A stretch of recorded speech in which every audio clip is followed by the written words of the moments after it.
सरस्वतीं व्यासं ततो जयामुदीरये नष्टप्रायेषु अभद्रेषु नित्यं भागवत सेव्या भगवती उत्तम श्लोके भक्तिर्भवति निष्कति।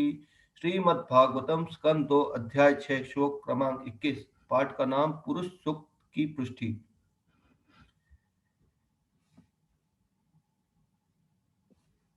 श्रुति विक्रमे विश्वंगम शासन अंशने उभे यद्विद्या च पुरुषस्तुभ्याश्रयः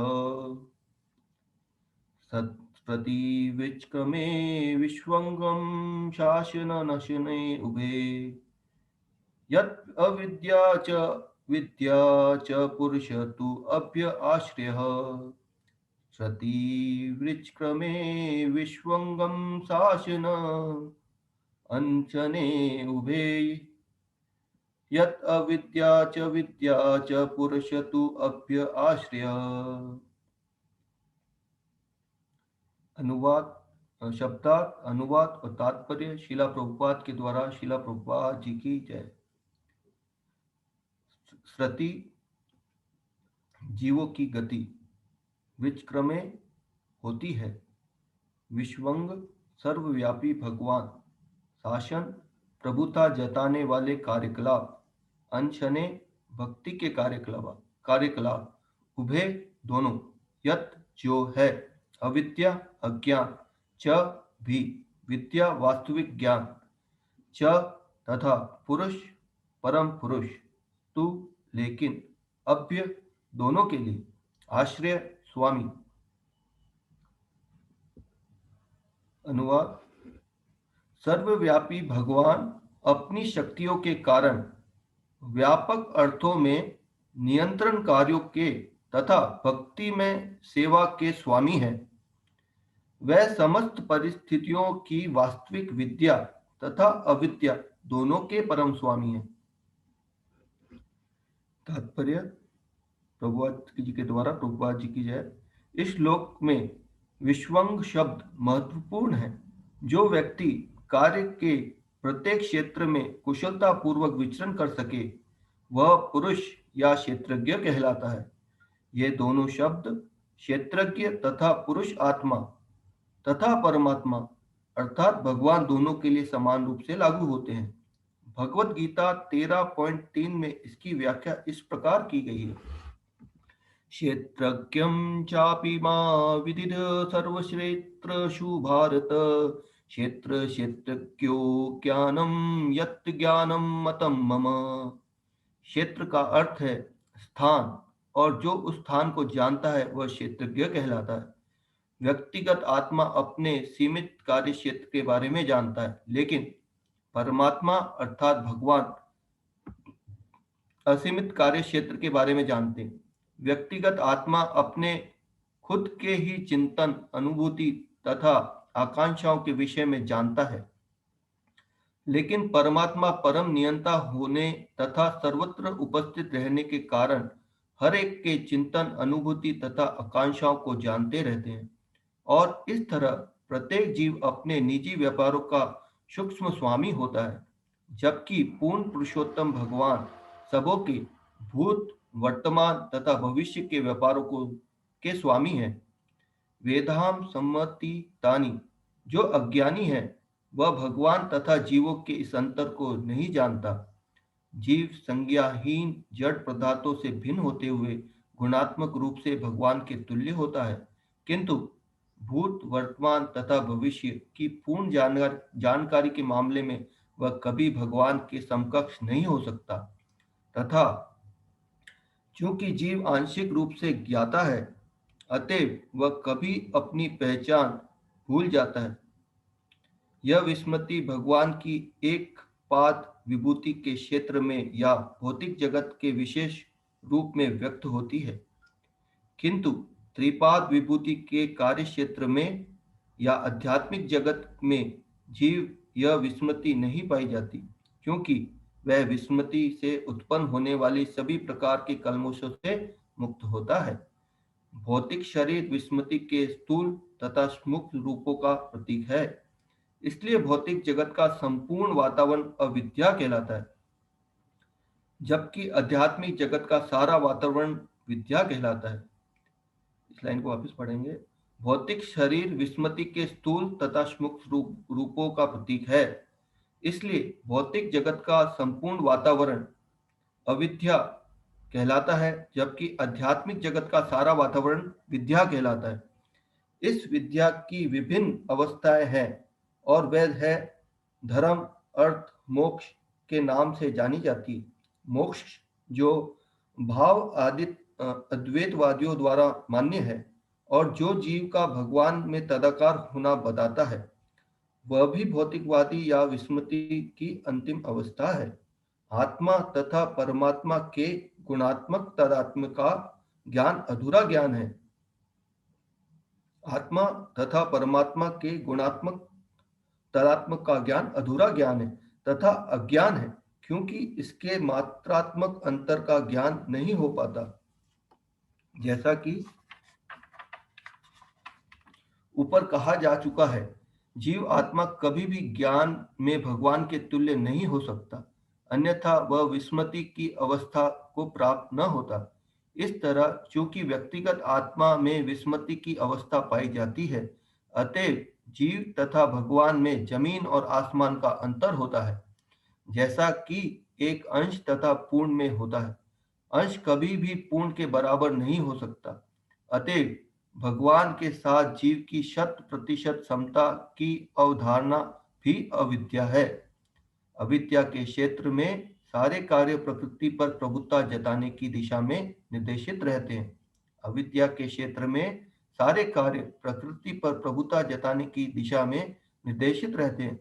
अतएव भौतिक जगत में प्रत्येक व्यक्ति प्रभुत्व जताने के लिए भौतिक ऐश्वर्य अर्जित करने में जुटा रहता है। अतएव सदैव कलह या हताश व्याप्त रहती है, जो अविद्या के लक्षण है। किंतु ज्ञान के क्षेत्र में भगवान की भक्ति में सेवा की जाती है। किंतु ज्ञान के क्षेत्र में भगवान की भक्ति में सेवा की जाती है। अतएव भक्ति कार्यों को मुक्त अवस्था में अविद्या के द्वारा दूषित होने का अवसर ही नहीं मिल पाता।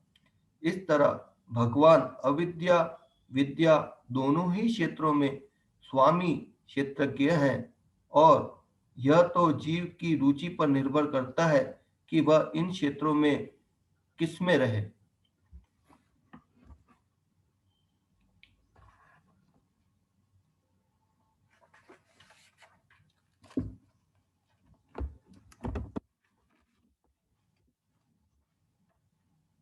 ओम अज्ञानतिमिरन्धस्य ज्ञानाञ्जनशलाकया चक्षुरुन्मिलितं येन तस्मै श्रीगुरुवे नमः। श्रीचैतन्यमनोभीष्टं स्थापितं येन भूतले स्वरूपं कदा मह्यं ददाति स्वपदान्तिकं।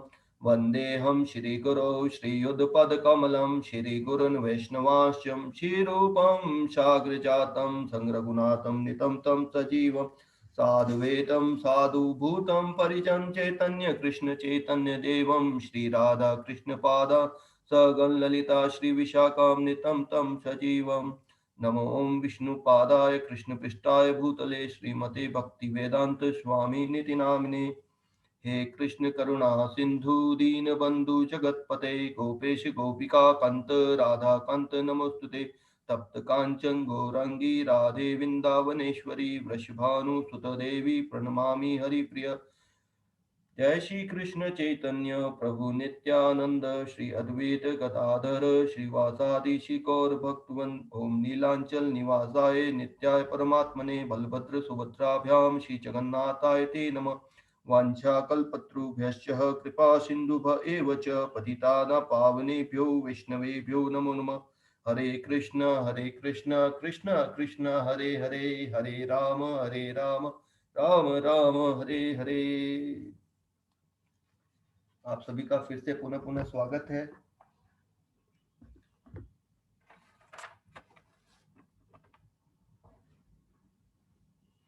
तो जैसा कि श्लोक में बता रहे हैं,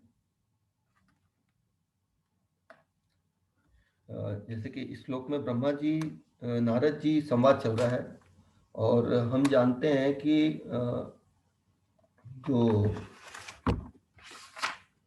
ये जो संवाद है ये महाजनों के बीच में हो रहा है। 12 महाजन हैं, जिसमें से ये 2 महाजन हैं, ब्रह्मा जी और नारद जी। तो इसके अंदर छठे स्कंद में यमराज जी अपने दूतों को अजामिल की कथा में बताते हैं, जब ये अजामिल एक ब्राह्मण थे, वो एक ब्राह्मण के पुत्र थे और अपने पिताजी की सहायता करते थे ब्राह्मण कार्यों के लिए। तो उनका जो जीवन था 25 वर्ष तक, जब ब्रह्मचर्य में थे वो, मतलब पिताजी की ब्रह्मचर्य में थे, मतलब यज्ञ में अपने पिताजी की हेल्प करते थे। तो यज्ञ के लिए लकड़ी लेने के लिए वो जंगल जाते थे। तो जंगल में उन्होंने एक दिन किसी वेश्या के साथ संभोग करते हुए किसी पुरुष को देखा। तो वो दृश्य उनके दिमाग में, चित्त में बैठ गया और वो उसका चिंतन करने लगे। और उनका उस समय विवाह हो गया था। तो वो घर पे आके उन्होंने अपनी धर्म पत्नी को घर से निकाल दिया और उस जो वेश्या को अपने घर में लेके आ गए, और उससे उन्होंने कई संतानों को उत्पन्न किया। और ऐसे में कुछ ऋषिगण, उनके कुछ संत उनके घर में पधारे, और पधार के उन्होंने, संतों ने देखा कि इसकी स्थिति कैसी है। वो देखते ही पहचान गए कि ये बड़ा भोग में लिप्त है और इसका उद्धार कैसे, मतलब आसानी से संभव नहीं है। तो उन्होंने सिर्फ क्षण मात्र में एक बोला कि यूं कीजिए, आप अपने पुत्र का नाम नारायण रख दीजिए। इतनी सी संगति करने से उन्होंने, सिर्फ अजामिल ने उन संतों की इतनी सी एक बात मान ली कि अपने पुत्र का नाम नारायण रख दिया। कार्यक्रम बीतता गया। अब जो उसका जब वो नारायण नाम रखा तो उसकी उम्र उस समय 80 साल की थी। जब उसका छोटा बच्चा पैदा हुआ, 80 साल की उम्र में भी उसने अपनी स्त्री से संतान को उत्पन्न किया, और उस कार्यकाल में उसने उसका नाम नारायण रखा, संतों के कहने पे। अब उसका जीवन देखिए कितना, 80 साल तो उसने भोग विलास में खत्म कर दिया, सिर्फ संत के कहने पे उसने उसका नाम 80 साल की उम्र में नारायण रखा। अब जब नारायण को कुछ बड़ा करना होता था तो उसको खिलाना पड़ता था, बोले नारायण खा लो, नारायण सो जाओ, नारायण आ जाओ, नारायण ये कर लो, नारायण स्कूल चले जाओ। ऐसे करके उसका जीवन व्यतीत होने लगा। कर्म काल में समय रहते रहते, समय बीतते बीतते वो इतना अजर हो गया, जरा और व्याधि से ग्रसित हो गया कि वो मृत्युशैया पे आ गया। और यमराज के जो दूत थे वो उसके प्राण लेने के लिए आए। तो जैसे ही उसने उनके प्राण खींचे तो उसने नारायण शब्द उच्चारण किया। नारायण का मतलब, उसका कहने का ये अर्थ था कि हे पुत्र, मेरी रक्षा करो। नारायण को ऐसे आवाज दिया, पर उसके कारण यमदूत उसको लेने, नारायण नारायण के जो दूत हैं वो वहां प्रकट हो गए और उन्होंने यमदूतों को भगा दिया। और तो यमदूत जो थे वो गए यमराज के पास कि हम जो है नारायण के दूतों से परास्त होकर आ गए, हम तो समझते थे कि आप ही भगवान हैं। यहाँ पे भी जैसे नारद जी ब्रह्मा जी से पूछ रहे हैं कि आप ही सब सृष्टि कर रहे हैं, तो आप ही भगवान हैं, आपसे ऊपर कौन है। तो वैसे ही एक प्रश्न ब्रह्मा ये यमदूतों ने पूछा यमराज जी से कि भाई आपसे बड़ा कौन है। तो यमराज जी बोलते हैं कि मैं, जो इस ब्रह्मांड को चलाने वाले हैं वो है विष्णु, परम भगवान कृष्ण। वही सब कुछ चीज प्रदान करने वाले हैं और उनकी सत्ता से बड़ी कोई सत्ता नहीं है। और इस ज्ञान को जो जानता है वो कौन कौन लोग हैं, तो वो अपने यमदूतों को बताते हैं। स्वयंभू नारद शंभु कुमार कपिलो मुनि प्रहलादो जनको भीष्मो बलिवेम सकीव्रेम द्वादशे तो विजानी तो धर्म भागवतम भटा ग्रह विशुद्धम दुर्बोध्यम य ज्ञात्वा व्रतम वशनुते। इसका अर्थ है, ब्रह्मा जी तथा भगवान नारद, देखिए नारद के आगे शब्दार्थ में प्रभुपा जी भगवान लिख रहे हैं, भगवान नारद, ब्रह्मा जी, भगवान नारद शिव जी, चार कुमार, कपिल, भगवान कपिल, स्वयंभू मनु, प्रहलाद महाराज, जनक महाराज, भीष्म पितामह, बलि महाराज और सुखदेव गोस्वामी तथा मैं। ये जो 12 महाजन हैं, ये भगवान के तत्वों के बारे में पूरी पूरी जानकारी रखते हैं। तो उसमें उसमें 12 में वो अपना भी नाम ले रहे हैं कि मैं, अपना नाम अंतिम में ले रहे हैं। पहले कौन कौन बताए? ब्रह्मा जी, भगवान नारद, शिव जी, चार कुमार, भगवान कपिल, स्वयंभू मनु, प्रहलाद महाराज, जनक महाराज, भीष्म पितामह, बलि महाराज, सुखदेव गोस्वामी और मैं यानी यमराज। असली धर्म के सिद्धांतों को जानने वाले हैं। हे सेवकों, यह अलौकिक धार्मिक सिद्धांत जो भागवत धर्म या परम भगवान के शरणागति तथा भगवत प्रेम कहलाता है, प्रकृति के 3 गुणों से अकलुषित है। यह अत्यंत गोपनीय है और सामान्य मनुष्य के लिए दुर्बोध है, किंतु संयोगवश यदि कोई भगवान इसे इसे किंतु संयोगवश यदि कोई भाग्यवान इसे समझ लेता है तो वह तुरंत मुक्त हो जाता है और इस तरह भगवत धाम लौट जाता है। देखिए, इसकी लास्ट लाइन को मैं वापस पढ़ता हूं, आप सुनिए। किंतु संयोगवश यदि कोई भाग्यवान इसे समझ लेता है तो वह तुरंत मुक्त हो जाता है और इस तरह भगवत धाम लौट जाता है। तो कहने का ये तात्पर्य है कि जब हम ये जो भागवतम का जो ये चैप्टर पढ़ रहे हैं, जिसमें संवाद है ब्रह्मा जी और नारद जी के बीच में, तो ये जो संवाद है ये 12 महाजनों में से 2 महाजनों के बीच का संवाद है। और इसमें यमराज जी बता रहे हैं कि जो भाग्यवान, यानी हम जो भी इस भागवतम क्लास में उपस्थित हैं, जो भी इस चीज का श्रवण कर रहे हैं, यदि कोई भगवान इसे समझ लेता है तो वह तुरंत मुक्त हो जाता है और इस तरह भगवत धाम लौट सकता है। तो इस आज जपा टॉक में गुरु महाराज भी एक चीज बता रहे थे। Spiritual life is not for information, spiritual life is not for information but is for transformation.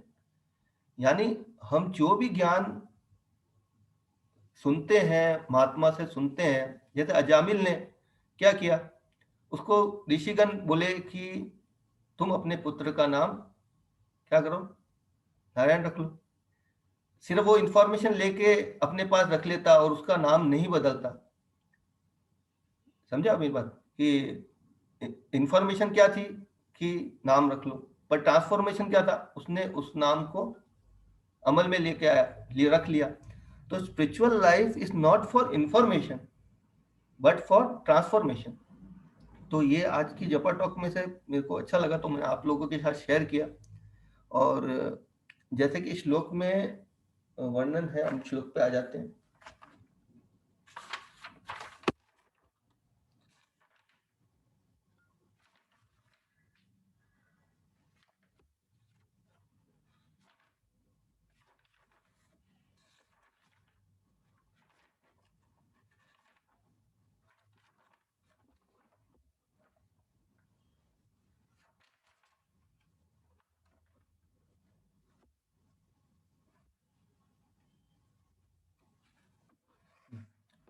सर्वव्यापी भगवान अपनी शक्तियों के कारण व्यापक अर्थों में तथा नियंत्रित कार्यों में तथा भक्ति में सेवा के स्वामी हैं।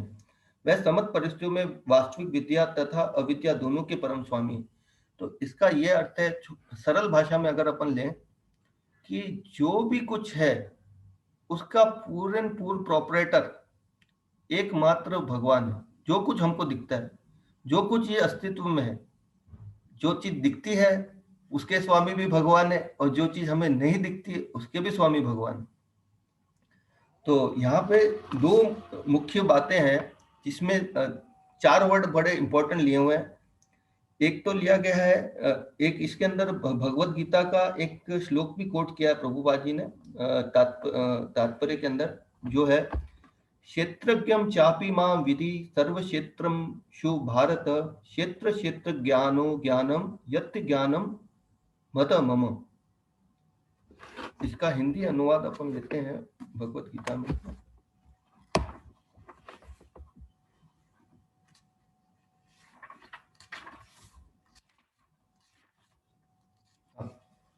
हे, इसका हिंदी अनुवाद सुनिए। हे भरतवंशी, तुम्हें ज्ञात होना चाहिए कि मैं भी समस्त शरीरों में ज्ञाता हूँ, और इस शरीर तथा इसके ज्ञाता को जान लेना ज्ञान कहलाता है, ऐसा मेरा मत है। वापिस से सुनिए। हे भरतवंशी, तुम्हें ज्ञात होना चाहिए कि मैं भी समस्त शरीरों में ज्ञाता भी हूँ, और इस शरीर तथा इसके ज्ञाता को जान लेना ज्ञान कहलाता है, ऐसा मेरा मत है। अब समझने का प्रयास कीजिए। इसमें दो वर्ड लिए होंगे, एक तो लिया गया क्षेत्र और एक लिया गया क्षेत्रज्ञ। क्या क्या वर्ड है? क्षेत्र और क्षेत्रज्ञ। तो क्षेत्र क्या है? क्षेत्र ये है कि जो क्षेत्र को बोलते हैं स्थान, सरल भाषा में क्षेत्र का अर्थ है स्थान, और क्षेत्रज्ञ का अर्थ है स्थान को जानने वाला। तो मैं ये एक टॉपिक हमारे भक्ति शास्त्री क्लास में भी चल रहा था, जिसमें शांता नरसिंह प्रभु बोल रहे थे कि जो ये शरीर है, जो 24 तत्वों का बना हुआ है, उसको क्षेत्र कहा जाता है। और जो क्षेत्रज्ञ है वो है, जैसे इस क्षेत्र के अंदर दो जने रह रहे हैं, एक तो रह रहे हैं जीवात्मा और एक रह रहे हैं परमात्मा।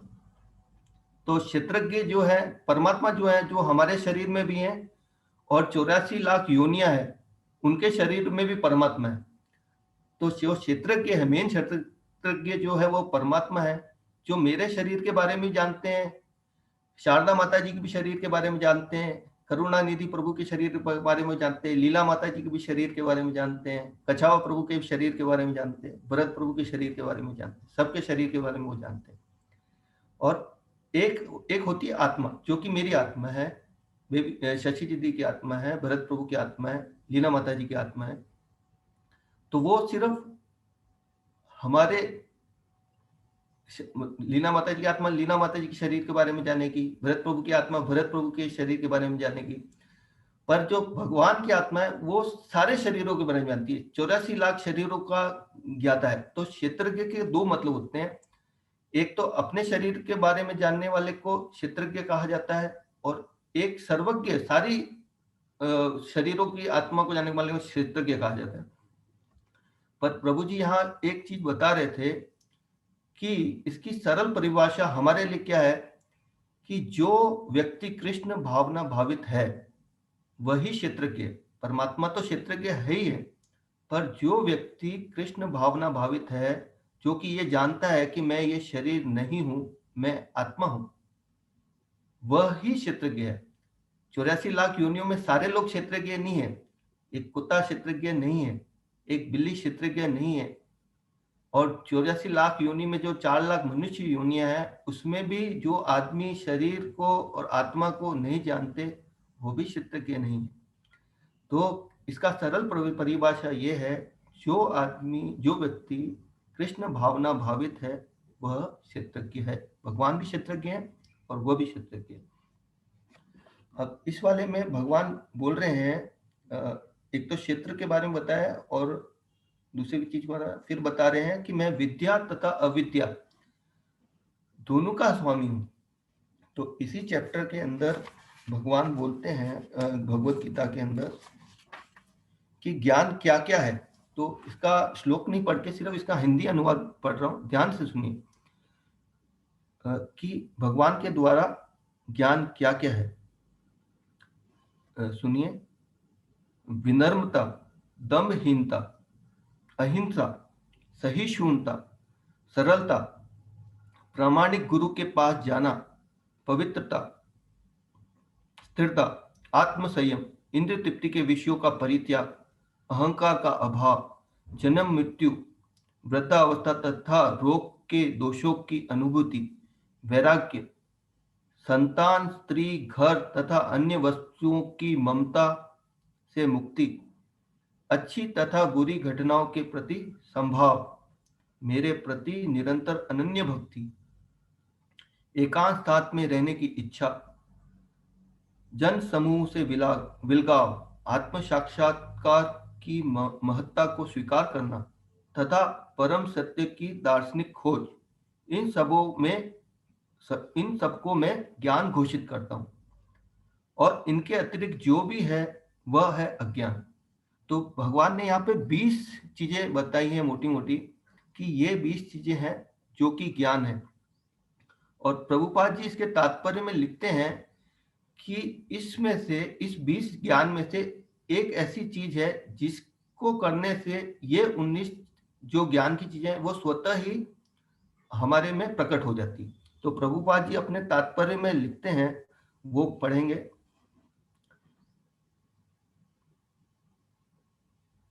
ज्ञान की प्रक्रिया का संपूर्ण वर्णन में से 11वें श्लोक की प्रथम पंक्ति, यानी भगवत गीता के 13वें चैप्टर की 11वें श्लोक की पंक्ति, मयि चान्यम योगेनम भक्ति व्यभिचारिणी। इस श्लोक का अर्थ है, ज्ञान की प्रक्रिया का अवसान भगवान की अनन्य भक्ति में होता है। अतएव यदि कोई भगवान की दिव्य सेवा को नहीं प्राप्त कर पाता या प्राप्त करने में असमर्थ है तो शेष 19 बातें व्यर्थ हो जाएगी। लेकिन यदि कोई कृष्ण भावना से भक्ति ग्रहण करता है तो अन्य 19 बातें उसके अंदर स्वयं विकसित हो जाती है। एक बार वापस पढ़ता हूं, जरा वापस से सुनिएगा इसको। अतएव यदि कोई भगवान की दिव्य सेवा को नहीं प्राप्त कर पाता, अतएव यदि कोई भगवान की दिव्य सेवा को नहीं प्राप्त कर पाता या प्राप्त करने में असमर्थ है तो शेष 19 बातें व्यर्थ है। लेकिन यदि कोई पूर्ण कृष्ण भावना से भक्ति ग्रहण करता है तो अन्य 19 बातें उसके अंदर स्वयं में विकसित हो आती है।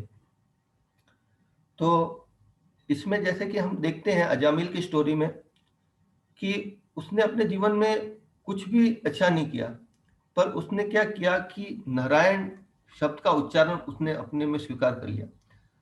तो उसमें ये सारी बातें अपने आप ही, जो 19 बातें भगवान जिसको ज्ञान बोल रहे हैं कि ज्ञान कैसे उत्पन्न हुआ, तो वह स्वतः ही उत्पन्न हो गया। उसको लिए इसलिए प्रयास नहीं करना पड़ा। अब जैसे हम ये पढ़ रहे हैं, इसमें भगवान बोल रहे हैं कि ज्ञान क्या है और अज्ञान, अज्ञान भी, ज्ञान विद्या भी मैं हूं और अविद्या भी मैं हूं। तो अपन ये सारे जो 19 तत्व हैं उसको थोड़ा सा धीरे, मतलब स्लाइड टच ले लेंगे। पर मेन मुख्य बात ये है कि भगवत भक्ति करने से ये 19 चीजें स्वतः आ जाएगी। इस 19 चीजों की वर्णन इसलिए कर रहे हैं कि हम अपने अंदर में देखें कि ये गुण हम में विकसित हो रहे हैं कि नहीं हो रहे हैं, और हो रहे हैं तो कितनी मात्रा में हो रहे हैं, जिसे हम अपने चीज का अवलोकन कर सके कि हम भक्ति पथ पे आगे बढ़ रहे हैं कि हम पीछे जा रहे हैं। तो इस चेतना से आप इन सबको सुनिएगा। अब ये 19 गुण का वर्णन कर रहे हैं कि भक्ति जीवन में आने से हमें विनम्रता आ रही है कि नहीं आ रही। अब इसमें लिखा गया है प्रभुपाद ने कि विनम्रता क्या चीज होती है।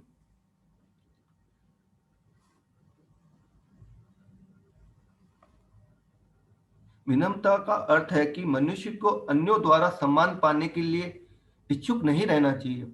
हम देहात बुद्धि के कारण से सम्मान पाने के भूखे रहते हैं, लेकिन पूर्ण ज्ञान से युक्त व्यक्ति की दृष्टि में जो यह जानता है कि वह शरीर नहीं है, इस शरीर से संबद्ध कोई भी वस्तु, सम्मान या अपमान व्यर्थ होता है। इसी भौतिक छल के पीछे दौड़ने से कोई लाभ नहीं है। लोग अपने धर्म प्रसिद्ध चाहते हैं, अतएव यह देखा गया है कि कोई व्यक्ति धर्म के सिद्धांतों को जाने बिना ही ऐसे समुदाय में सम्मिलित हो जाता है।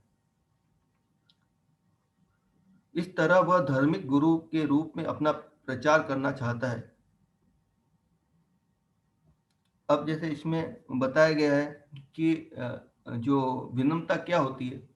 सम्मान सम्मान पाने की अभिलाषा हम सब में होती है और हम चाहते हैं कि सम्मान, हमको खूब सम्मान मिले, भूरी भूरी सम्मान मिले।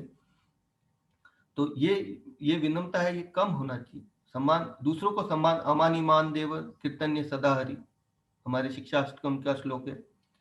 तनादपि सुनीचेन तरोरपि सहिनो अमानि न मान देना कीर्तन्य सदा हरि। तो ये चीज हमको अवलोकन करना चाहिए कि ये चीज मेरे में बढ़ रहा है, घट रहा है, या मुझे इसमें सुधार लाना है। फिर है अहिंसा। अहिंसा का सामान्य अर्थ है वध न करना, शरीर को नष्ट न करना। पर इसका प्रभुपाद जी तात्पर्य में बताते हैं कि जो ज्ञान हमको, कृष्ण भावना भावित ज्ञान हमको जो मिला है, वो अगर हम अपने पास में ही रखते हैं और किसी को नहीं देते हैं तो वह भी हिंसा है। कारण कैसे? क्योंकि आपने जानबूझ के अपने जो जिसको हम तथाकथित अपने घर वाले कहते हैं या अपने रिश्तेदार कहते हैं, उनको जानबूझ के हमने 84 लाख योनियों में धक्का दे दिया, और वो 84 लाख बार मरेंगे, एक बार नहीं मरेंगे, 84 लाख के बाद मरेंगे। तो ये सबसे बड़ी हिंसा है उनके प्रति कि हम देखते समझते कृष्ण भावना पवित्र जानते हुए उनको 84 लाख योनियों में धक्का खाने के लिए दे रहे हैं, और अपनी तरफ से कुछ प्रयास नहीं कर रहे। और ये सिर्फ अपने लोगों के लिए नहीं, अपने रिश्तेदारों के लिए नहीं, संपूर्ण मानव जाति के लिए। क्योंकि अगर हम वासुदेव कुटुंब है और ये सारे जीव परमात्मा परम पिता हमारे कृष्ण हैं और हम उनके अंश हैं, तो ये जितने भी पृथ्वी पे जीव हैं ये सब हमारे घर वाले हैं, और इन सबको कृष्ण भावना भावित देना ही अहिंसा है। और ये चीज हम देख रहे हैं, हम ये चीज गुण विकसित कर रहे हैं कि नहीं कर रहे? क्या हम हिंसा कर रहे हैं कि हम अहिंसा कर रहे हैं? अब ये चीज हमको देखना है, हम भगवत भक्ति कर रहे हैं कि हमें कितनी हिंसा की प्रवृत्ति है, कितनी अहिंसा की प्रवृत्ति है। अब तीसरा गुण है सहिष्णुता। शांति का अर्थ है सहिष्णुता। मनुष्य अन्यों द्वारा किए गए अपमान तथा तिरस्कार को सहे।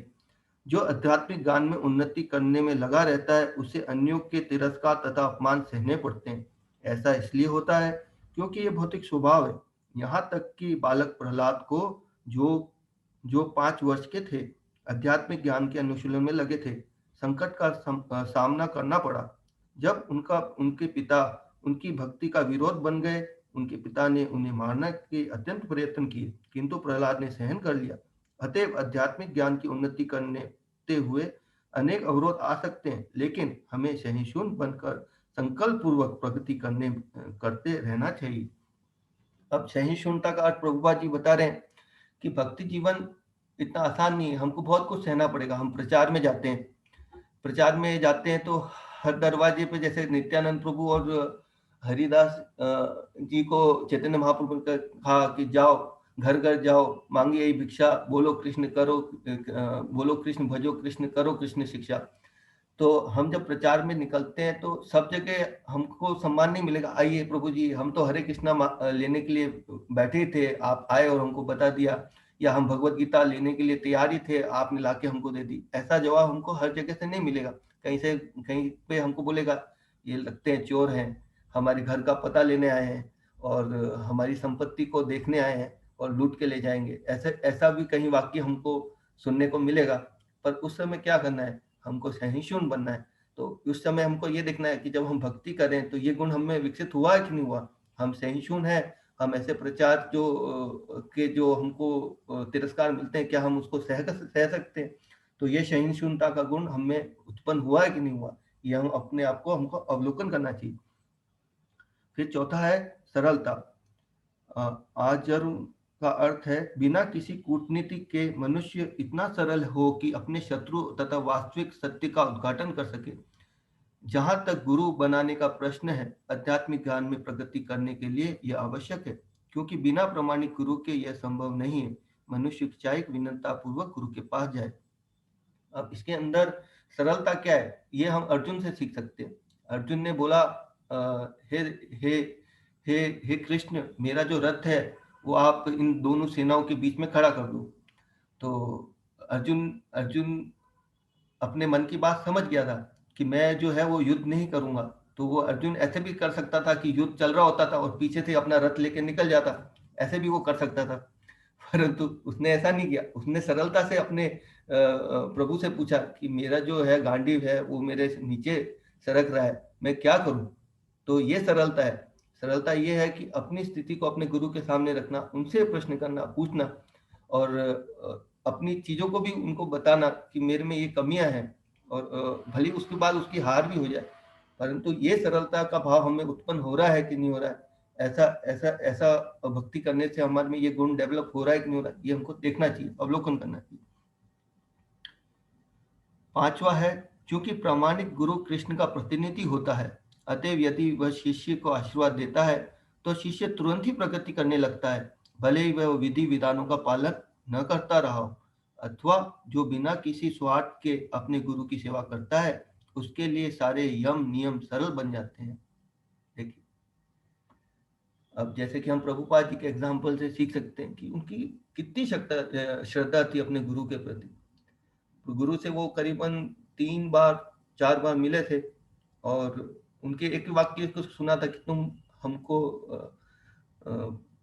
एजुकेटेड लगते हो, क्यों ना तुम अंग्रेजी भाषा में जाके पाश्चात्य देशों में प्रचार करो। और उन आदेशों को उन्होंने सिरोधार्य किया, अपना जीवन पर्यंत उन्होंने उसके लिए तैयारी की। तो कितनी श्रद्धा थी गुरु के वाक्यों के प्रति। क्या ऐसी श्रद्धा हमारी है गुरु के प्रति? क्या हम इतने सीरियस हैं कि हम गुरु के लिए खोज कर रहे हैं, कि हम इतने सीरियस हुए कि जो हमको 4 नियम बताए गए, 16 माला करनी बताई गई, तो हम गुरु की वाणी सुनने के लिए हम लालायित हैं? ऐसा हमको अवलोकन करना चाहिए कि हम सिर्फ ऐसा एक श्लोक आता है, ब्रह्मांड ब्रह्मिते कोनो भाग्यवान जीव, गुरु कृष्ण प्रसाद पाए भक्ति लता बीज। यानी 84 लाख योनियां पार करने के बाद हमको एक मनुष्य जन्म मिलता है। उस जन्म में हमको बहुत मुश्किल से सत्संग प्राप्त होता है। उस सत्संग में से हमको ये समझाया जाता है कि आप प्रामाणिक गुरु के पास जाइए और उस प्रामाणिक गुरु की शरण लीजिए। पर हम क्या करते हैं, हम आलस कर देते हैं, प्रभु जी 16 माला तो नहीं होगा, प्याज लहसुन तो भूल ही जाओ, चाय कॉफी तो छूटेगा नहीं। और इतनी सीधी छोटी छोटी चीजों के लिए हम 84 लाख जो पीड़ा हमने सही है, कितनी बार हम 84 लाख बार मरे हैं, और उसके बाद हमने ये जीवन प्राप्त किया है। तो हमको ये अवलोकन करना चाहिए कि हम प्रामाणिक गुरु की सेवा करने जा रहे हैं। पहली बात तो प्रामाणिक गुरु स्वीकार कर रहे हैं कि नहीं कर रहे, उसके लिए योग्य बन रहे हैं कि नहीं बन रहे, ये अवलोकन करना चाहिए। फिर है पवित्रता। पवित्रता के 2 प्रकार की होती है, आंतरिक तथा बाहरी। ब्रह्म पवित्रता का अर्थ है स्नान करना, लेकिन आंतरिक पवित्रता के लिए निरंतर कृष्ण का चिंतन, हरे कृष्ण महामंत्र का कीर्तन करना। इसी विधि से मन के पूर्व कर्म की धूलि हट जाती है। तो पवित्रता 2 तरीके से होती है, एक तो अपने शरीर को साफ रखना, और दूसरा आंतरिक हरे हरे कृष्ण महामंत्र का जब ध्यान पूर्वक करना। तो हमको ये देखना चाहिए कि हम जो 10 नाम अपराध बताए गए हैं, उसको लेके हम ध्यान पूर्वक जब कर रहे हैं, ध्यान पूर्वक जब ये भी होता है कि सही तरह बोलना, सही तरह सुनना, पर ध्यान पूर्वक तक जब का अर्थ है 10 नाम अपराधों को बच के अपने नाम भगवान के नाम को लेना। अजामिल ने इतनी जल्दी प्रगति क्यों की थी? क्योंकि उसने कोई नाम अपराध नहीं किए थे, क्योंकि उसको उसका पता भी नहीं था, और वो उसके झमेले में पड़ा भी नहीं, तो इसलिए उसकी प्रगति फास्ट हो गई। बट हम लोगों को नाम अपराध के बारे में बताया जाता है, और हम सब जानते हुए भी नाम अपराध कर बैठते हैं। तो हमको बहुत सचेत रहना चाहिए कि इससे हमारी पवित्रता दूषित होती है। 10 नाम अपराध को ध्यान से लेकर मतलब ध्यान रख के जप करना चाहिए, और अपने शरीर को भी शुद्ध बनाए रखना चाहिए। फिर है दृढ़ता। आध्यात्मिक जीवन में उन्नति के लिए मनुष्य को दृढ़ संकल्प से, ऐसे संकल्प के बिना मनुष्य ठोस प्रगति नहीं कर सकता। तो कोई भी चीज हम विचार करते हैं कि आज के जमाने में जीवन में हम चाहते हैं कि हम डॉक्टर बने, इंजीनियर बने, या फिर हम कोई अच्छा मकान बना लें, या कोई फैक्ट्री बना लें। तो इस चीज के लिए हमको दृढ़ता होना चाहिए कि कुछ भी चीज अचीवमेंट करने के लिए, यानी चांद पे भी जाना है तो साइंटिस्ट को दृढ़ भी बनना पड़ता है कि भाई हमको चांद पे जाना है, तो कोई दृढ़ दृढ़ हर चीज में दृढ़ दृढ़ बनना पड़ता है। तो सोचिए, हमको भगवान के धाम जाना है, तो उसके लिए हमको कितना दृढ़ बनना पड़ेगा। तो हमको ये चीज का अवलोकन करना चाहिए कि क्या हम अपने साधना में दृढ़ है, क्या हम नियमों को पालन दृढ़ता से कर रहे हैं, क्या हम स्वच्छता मेंटेन कर रहे हैं। तो ये सब चीजें हमको अवलोकन करना चाहिए। फिर है आत्म संयम। आत्म निग्रह का अर्थ है आध्यात्मिक उन्नति के पथ पर जो भी बाधक हो उसे स्वीकार न करना, मनुष्य को इसका अभ्यस्त बनकर ऐसी किसी भी वस्तु को त्याग देना चाहिए जो आध्यात्मिक उन्नति के पथ पे प्रतिकूल हो। यह असली वैराग्य है। इंद्रिया इतनी प्रबल है कि वह सदैव इंद्रिय तृप्ति के लिए उत्सुक रहती है। आत्मनिर्ग्रह मतलब आत्मसंयम, सेल्फ कंट्रोल। तो हमको देखना चाहिए कि हम में सेल्फ कंट्रोल है कि नहीं। ऐसे नहीं कि आज पानी पताशे मिल रहे हैं, चलो गोलगप्पे खा लेते हैं। तो ऐसा नहीं। आत्मसंयम मतलब हमको भगवान को भोग लगाए बिना कुछ नहीं खाना है। तो हमको ये जीवन में ये देखना चाहिए कि आज कुछ भी मिल रहा है, पार्टीज में कुछ भी मिल रहा है, बट हमको भगवान को ये अर्पित किया गया, खाओ, पर ऐसे करके खाओ कि भगवान को भोग लगाओ, फिर खाओ, और उस पूरी पार्टी में प्रसाद वितरण हो। ऐसे करके आत्मसंयम किया जा सकता है। तो भगवान को अर्पित किया हुआ भोजन खाने से आत्मसंयमता का गुण आ जाएगा। तो हमको ये अवलोकन करना चाहिए, क्या हम आत्मसंयमी बन रहे हैं कि नहीं बन रहे, या हम ये नियम तोड़ रहे हैं। तो इसका अवलोकन करना चाहिए हमको। इंद्रिय तृप्ति के लिए उत्सुक रहती हैं, ये हो गया। मिथ्या अहंकार। अब ये है मिथ्या अहंकार। एक होता है अहंकार और एक होता है मिथ्या अहंकार। अब मिथ्या अहंकार इसमें लिखा गया है, इस शरीर को आत्मा मानना। जब कोई यह जान जाता है कि वह शरीर नहीं अपितु आत्मा है, तो वह वास्तविक अहंकार को प्राप्त होता है। अहंकार तो रहता ही है, मिथ्या अहंकार की भर्त्सना की जाती है, वास्तविक अहंकार की नहीं। वैदिक साहित्य में कहा गया है, अहम ब्रह्मास्मि, मैं ब्रह्म हूं, मैं आत्मा हूं, मैं हूं ही आत्मभाव है। और यह आत्म साक्षात्कार की मुक्त अवस्था में भी पाया जाता है। मैं हूं का भाव ही अहंकार है, लेकिन जब मैं हूं भाव को मिथ्या शरीर के लिए प्रयुक्त किया जाता है तो वह मिथ्या अहंकार हो जाता है। यानी मैं आत्मा हूं, यह अहंकार सही अहंकार है। यह अहंकार सब में होना चाहिए। मैं आत्मा हूं, यह अहंकार सब में होना चाहिए। मैं शरीर हूं, मैं मनीष अग्रवाल हूं, मैं इस व्यक्ति का मालिक हूं, यह है मिथ्या अहंकार। मैं आत्मा हूं, यह है अहंकार। तो हमको देखना चाहिए कि मैं पूरे दिन में कार्य में क्या हूं। मैं बालकृष्ण शर्मा हूं, मैं सीएम कछावा हूं, या मैं शारदा जोशी हूं। तो ऐसा अवलोकन करना चाहिए कि मैं आत्मा हूँ, ये शरीर नहीं हूँ। इसके लिए प्रयास करना चाहिए कि हम इस 24 घंटे में अवलोकन करने चाहिए, कितने दिन में आत्मा, कितने घंटे में आत्मा के शरीर में रहा, या मैं खुद इस शरीर में रहा हूँ, क्या मेरी सोच वैसी है। ऐसा हमको अवलोकन करना चाहिए, 24 घंटे को अवलोकन करना चाहिए। हम गुरु महाराज बता रहे थे कि हमको 15 दिन एकादशी से एकादशी अवलोकन करना चाहिए कि मैं, मेरी साधना बढ़ी कि घटी। हर चीज में एनालाइज करना चाहिए, क्योंकि हम पूरा जीवन खराब कर देते हैं। एनालाइज नहीं करेंगे तो हर 15 दिन में अपने आप का एनालाइज होना चाहिए कि मैं प्रगति कर रहा हूँ कि नहीं कर रहा हूँ। इन पैरामीटर, इस 19 पैरामीटर में अपने आप को देखिए, मेरा बढ़ रहा है कि घट रहा है। फिर है 12वां, जन्म मृत्यु जरा व्याधि को स्वीकार करने के कष्ट को समझना चाहिए। अब कल कछाव प्रभु जी का प्रश्न बहुत अच्छा था, तो उसका देखिए कितना सुंदर है। जन्म मृत्यु जरा तथा व्याधि को स्वीकार करने के कष्ट को समझना चाहिए। अब जैसे दो चीजें, इस व्यू को देखने की दो चीजें, जन्म मृत्यु और जरा व्याधि। एक आदमी तो देखता है कि इसमें सुख है, जन्म मृत्यु जरा और व्याधि में सुख देखता है, और एक आदमी देखता है कि जन्म मृत्यु जरा व्याधि में दुख है।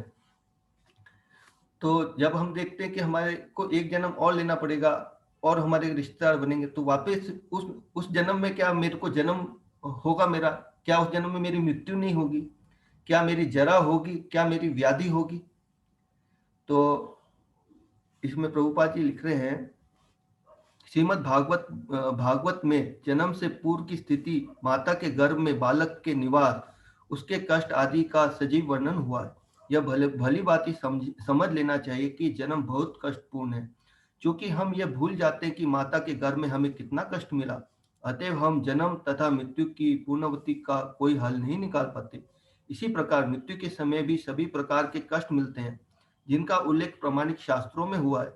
इनकी विवेचना की जानी चाहिए।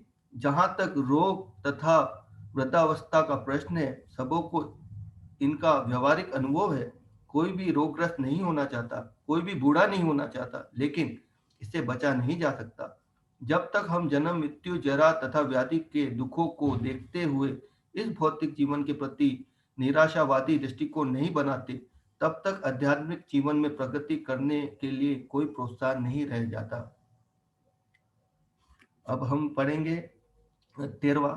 जहां तक संतान, पत्नी तथा घर से विरक्ति की बात है, इसका अर्थ यह नहीं है कि ये एक 13वां पॉइंट है, इसको थोड़ा अच्छे से सुनिए। हम सब ग्रस्त भी ज्यादातर ग्रस्त बैठे हैं, इसमें थोड़ा ध्यान से सुनिए इसको। जहां तक संतान, पत्नी तथा घर से विरक्ति की बातें हैं, इसका अर्थ यह नहीं है कि इनके लिए कोई भावना ही न हो। ये सब स्नेह के प्राकृतिक वस्तु हैं, लेकिन जब ये आध्यात्मिक उन्नति में अनुकूल न हो तो इनके प्रति आसक्त नहीं होना चाहिए। घर को सुखमय बनाने की सर्वोत्तम विधि है कृष्ण भावना अमृत है।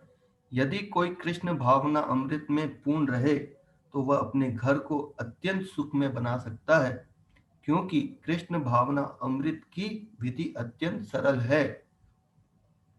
इसमें केवल हरे कृष्ण कृष्ण कृष्ण हरे हरे, हरे राम राम राम हरे हरे का कीर्तन करना होता है। कृष्ण अर्पित भोग को उच्चिष्ट ग्रहण करना होता है। भगवत गीता तथा श्रीमद् भागवत जैसे ग्रंथों पर विचार विमर्श करना होता है और अर्थ विज्ञ की पूजा करनी होती है। इन चारों बातों से मनुष्य सुखी रह सकता है। तो ग्रस्तों के लिए क्या क्या निर्देश दे रहे हैं प्रभुपाद कि हरे कृष्ण महामंत्र का कीर्तन करना है और भगवान को अर्पित भोजन खाना है और भगवत गीता और भागवतम का श्रवण करना है। तो अब हम अवलोकन करें कि या क्या ये चारों चीज हम कर रहे हैं। क्या हम हरे कृष्ण महामंत्र का जप कर रहे हैं? क्या हम जो भी प्रसाद खा रहे हैं, मतलब जो भी भोजन खा रहे हैं, क्या वो प्रसाद रूप में खा रहे हैं? क्या हमारे घर में गीता और भागवतम है, और है तो क्या हम उनका अध्ययन कर रहे हैं? तो ये चीज हमको करनी चाहिए और इसका अवलोकन भी करना चाहिए। परिवार के सदस्य प्रतिदिन प्रातः तथा सायकाल बैठकर साथ साथ में हरे कृष्ण का कीर्तन करें। यदि कोई इन चारों सिद्धांतों का पालन करते हुए अपने पारिवारिक जीवन को कृष्ण भावना में विकसित करने में ढाल सके, तो पारिवारिक जीवन को त्याग कर विरक्त जीवन बिताने की आवश्यकता नहीं है। लेकिन यदि आध्यात्मिक प्रगति के अनुकूल न रहे तो पारिवारिक जीवन का परित्याग कर देना चाहिए। मनुष्य को चाहिए कि कृष्ण के साक्षात्कार करने या उनकी सेवा करने के लिए सर्वस्व न्यौछावर कर दे। जिस प्रकार से अर्जुन ने किया था। अर्जुन अपने परिवारजनों को मारना नहीं चाह रहा था, किंतु जब वह समझ गया कि परिजन कृष्ण साक्षात्कार में बाधक हो रहे हैं, तो उसने कृष्ण के आदेश को स्वीकार किया। वह उनसे लड़ा और उसने उनको मार डाला। इन सब विषयों के में मनुष्य पारिवारिक जीवन के सुख दुख से विरक्त रहना चाहिए, क्योंकि इस संसार में कोई कभी भी न तो पूर्ण सुखी रह सकता है न दुखी। तो एक तो ये पॉइंट हुआ। फिर है सुख दुख भौतिक जीवन को दूषित करने वाले हैं। हमारे जीवन में सुख भी आएंगे, दुख भी आएंगे, पर हमको इससे विचलित नहीं होना है। प्रभुपाद जी तात्पर्य में बताते हैं, मनुष्य को चाहिए कि इन्हें सहना सीखे। जैसे कि भगवत गीता में उपदेश दिया गया है, कोई भी कभी भी सुख दुख में आने जाने की प्रतिबंध नहीं लगा सकता। अतः मनुष्य को चाहिए कि भौतिकवादी जीवन शैली से अपने को विलग कर ले और दोनों ही दशाओं में संभाव बनाए रखे। जब हमें इच्छुक वस्तु मिले तो हमें अत्यंत प्रसन्न होते हैं, और जब अनिष्ट घटना घटती है तो हम दुखी होते हैं। लेकिन यदि हम वास्तविक आध्यात्मिक स्थिति को प्राप्त हो तो यह बातें हमें विचलित नहीं कर पाएगी। इस स्थिति तक पहुंचने के लिए हमें अटूट भक्ति का अभ्यास करना होगा। और वह अटूट भक्ति कैसे करेंगे? श्रवण, कीर्तन, पाद सेवनम, नवविधा भक्ति। तो हमको ये चीज देखनी चाहिए अपने जीवन में कि जब मैं भक्ति अभ्यास कर रहा हूँ तो मैं सुख, मेरे जीवन में अगर सुख आ रहे हैं तो मैं उससे विचलित हो रहा हूँ। अगर मेरे जीवन में दुख आ रहे हैं, क्या मैं उससे विचलित हो रहा हूँ? तो ये एक पैरामीटर्स है, उससे हम अपने आप को चेक करें कि क्या मेरे में सुधार है, या मेरे को इसके ऊपर वर्क करना है, या मेरे को इसके ऊपर काम करना है। तो इसका अवलोकन करना चाहिए। यह स्वाभाविक है कि आध्यात्मिक जीवन शैली का अभ्यास हो जाने पर और भक्ति करने से ये अपने आप स्वतः आ जाएगी, ऐसे हमको अभ्यास नहीं करना चाहिए, बस ये पैरामीटर है, बट हम भक्ति करते जाएंगे तो ये चीजें स्वतः अपने आप डेवलप हो जाएगी, हमको इसके लिए अलग से प्रयास नहीं करना। ये चीज ऐसे नहीं बताई जा रही, प्रभुपाद जी तात्पर्य में पहले बता चुके, भक्ति करने से यह गुण अपने आप स्वतः आ जाएंगे, इसके लिए अलग से प्रयास नहीं करना है। ये मतलब प्रोडक्ट है, बाय प्रोडक्ट है, ये अपने आप आएंगे, इसके लिए अलग से प्रयास नहीं करना। भक्ति करते जाओ, ये जो ग्रस्तों के लिए जो 4 आइटम बताए, भगवान का नाम, प्रसाद सेवन, और भगवत श्रवण, भगवत गीता का पाठ, इन सब चीजों को क्रियाओं करते जाएं तो ये सारे गुण अपने आप स्वतः आएंगे, इसके लिए अलग से प्रयास करने की जरूरत नहीं। ये सिर्फ पैरामीटर है देखने के लिए कि हम आगे बढ़ रहे हैं कि पीछे आ रहे हैं, इनको चीज को चेक करने के लिए अपने अवलोकन। यह स्वाभाविक है कि आध्यात्मिक जीवन शैली का अभ्यास हो जाने पर मनुष्य भौतिकवादी लोगों से मिलना नहीं चाहेगा, उसे हानि पहुंच सकती है। मनुष्य को चाहिए कि वह यह परीक्षा करके देख ले कि वह अवांछित संगति के बिना एकांतवास करने में कहाँ तक सक्षम है। असत्संग त्यागा यही वैष्णव आचार। तो जितना सत्संग प्रभावशाली उतना ही असत्संग भी बहुत ज्यादा प्रभावशाली। तो सबसे पहले वैष्णव के अंदर ये देखना चाहिए कि क्या मैं पूरे दिन में सत्संग कर रहा हूँ कि मैं असत्संग कर रहा हूँ। तो अपने जीवन में अवलोकन करना चाहिए कि मैं सत्संगी लोगों के साथ ज्यादा समय बिता रहा हूँ कि असत्संग लोगों के साथ। तो असत्संग त्यागा यही वैष्णवाचार। तो ये चीज का हमको अवलोकन करना चाहिए। जहां तक आत्म साक्षात्कार का संबंध है, यहाँ पर स्पष्ट उल्लेख है कि भक्ति योग ही व्यवहारिक है। जो ही भक्ति की बात उठे तो मनुष्य को चाहिए कि परमात्मा तथा आत्मा के संबंध पर विचार करे। आत्मा तथा परमात्मा कभी एक नहीं हो सकते। जैसे कि श्लोक में बताया गया है कि भगवान जो है वो समुद्र है और हम एक पानी की बूंद है। हम में वो सारे गुण हैं जो भगवान के अंदर है, पर मात्रा का हमेशा फर्क रहता है। समुद्र में असीम मात्रा है और बूंद में एक अणु मात्रा है। तो ये जो फर्क है ये हमेशा बना रहेगा। हमको हमारी स्थिति समझनी चाहिए कि परम भोक्ता भगवान है और हम उनके आनंद के लिए बने हुए हैं। योगा श्रीमद् भागवत में 1.2.11 में व्याख्या की गई है, जो परम सत्य के वास्तविक ज्ञाता है वे जानते हैं कि आत्म साक्षात्कार 3 रूपों में किया जाता है, ब्रह्म, परमात्मा तथा भगवान।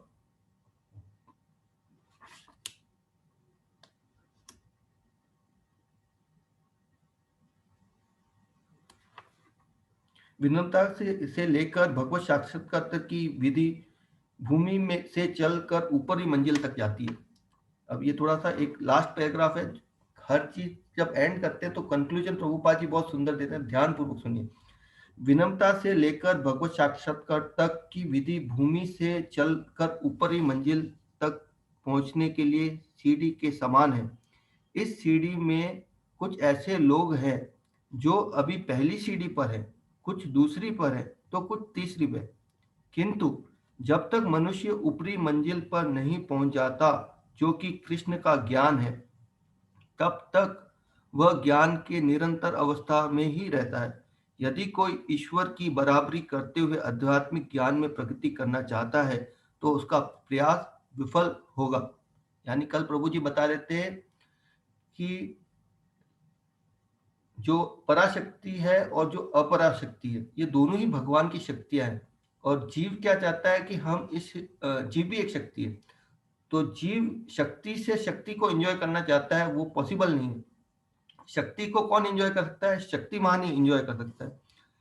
तब तक वह ज्ञान के निमित्त अवस्था में है। यदि कोई ईश्वर की बराबरी करते हुए आध्यात्मिक ज्ञान की प्रगति करना चाहता है तो उसका प्रयास विफल होगा। यह स्पष्ट कहा गया है कि विनम्रता के बिना ज्ञान संभव नहीं है। विनम्रता के बिना ज्ञान संभव नहीं है। जैसे कि एक श्लोक था, गुरु महाराज बता रहे थे, विद्या ददाति विनयम विनयम यत्रि पात्रता पात्र धनम आपनोति धनत धनम तत् सुखम। अर्थ ये है, विद्या ददाति विनयम, विद्या अगर किसी में ज्ञान होगा तो सबसे पहले उसके अंदर विनम्रता का गुण उत्पन्न होगा। विद्या ददाति विनयम विनयम यत्रि पात्रतम, जब उसमें विनम्रता आएगी तो वो पात्र बनेगा।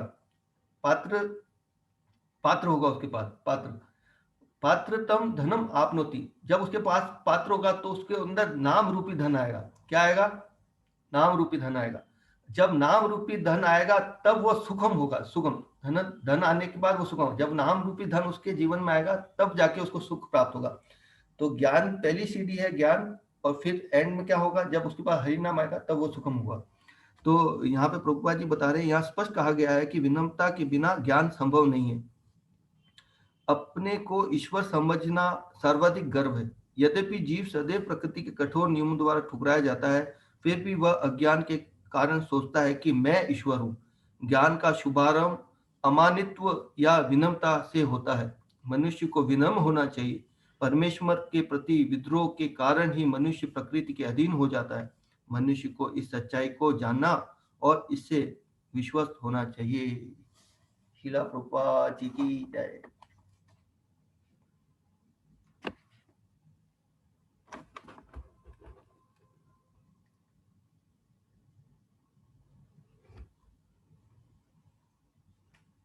कोई प्रश्न हो या कोई टीका टिप्पणी हो तो सबका स्वागत है। रुद्राक्षी का भी बहुत बहुत स्वागत है। हरे बोल। रुद्राक्षी बहुत अच्छा गाना, चोरागष्टम इतना अच्छा बोलती है कि ये हमारी फ्यूचर लीडर। प्रभु जी से रिक्वेस्ट है कि इसको एक बार मतलब स्टेज पे बुला के चोरागष्टकम सब सुने इसका। मैं तो 2-3 बार इसे सुन के मेरे को बड़ा आनंद है। मैं लोट लगा के सुनता था, मेरे को याद नहीं हुआ, पर मैं याद करने की कोशिश कर रहा हूँ। हरे कृष्ण।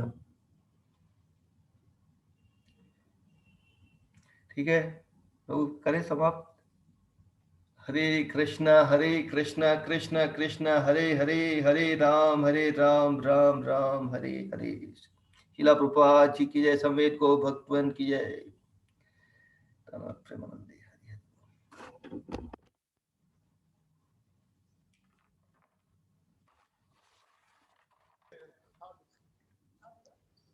हरे कृष्णा प्रभु जी। व्रत प्रभु कुछ पूछ रहे हैं, बताइए प्रभु जी। हाँ, हरे कृष्ण प्रभु जी, दंडोत प्रणाम। प्रणाम प्रभु जी। और सभी वैष्णवों को दंडोत प्रणाम। आज की क्लास अति सुंदर थी। जो 19 गुण बताए थे आपने, आप हरि बोल। आपसे और सारे वैष्णवों से मैं याचना करता हूँ कि इन कुछ गुणों की, सारे तो नहीं हो पाएंगे, पर जितने आप कृपा कर सकें याचना करके मेरे को दें, तो कृष्ण भावना का प्रचार प्रसार पड़े हमारे माध्यम से। हरे कृष्णा।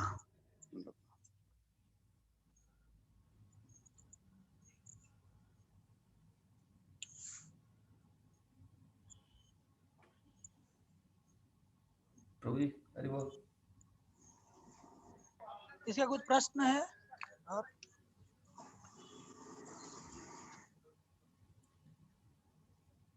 प्रभु जी प्रश्न कुछ है नहीं, अब कंक्लूड करें। हरे कृष्ण कृष्ण कृष्ण हरे हरे, हरे राम राम राम हरे हरे। शीला प्रभुपाद की जय। गौर भक्त वृंद की गौर प्रेमानंद हरि बोल। जय।